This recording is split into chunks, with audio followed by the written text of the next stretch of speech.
Nombre de poètes se sont inspirés de ces locataires du ciel.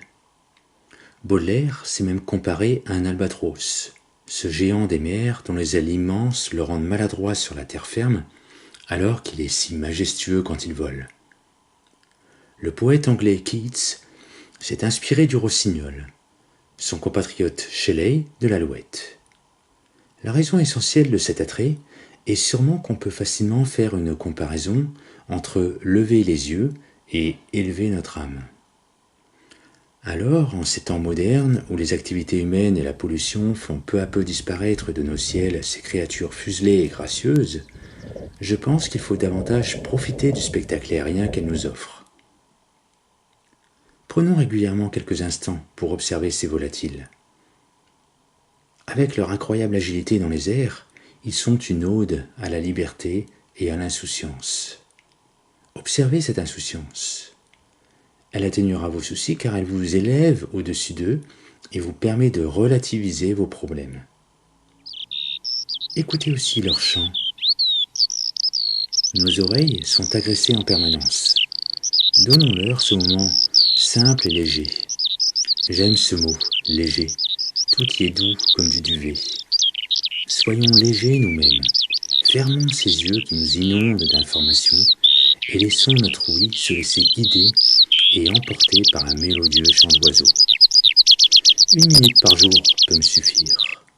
Mais quand ce monde où tout se bouscule me laisse plus de temps, je peux user de ce privilège sans modération. Oui, c'est un privilège d'écouter ces fragiles créatures. Leur fragilité même est une source de méditation. Leur vie ne tient qu'à un fil, qu'on appelle une plume. Tout comme notre vie ne tient pas à grand-chose non plus. Pensez au début du film Forrest Gump.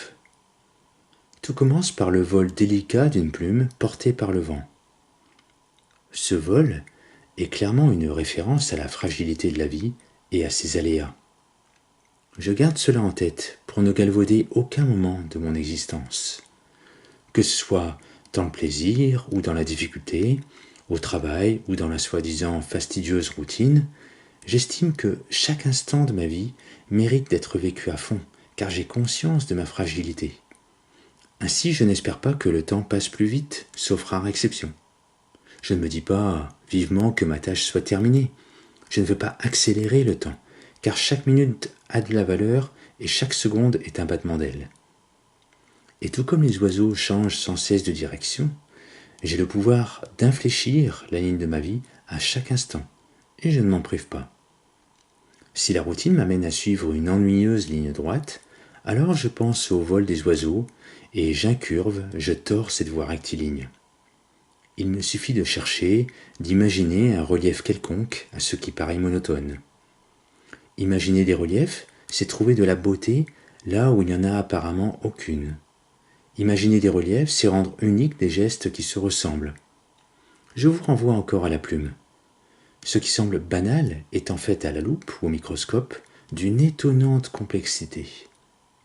Finalement, cette complexité, cette richesse, se retrouve aussi bien à travers la plume du poète que dans la plume d'oiseau.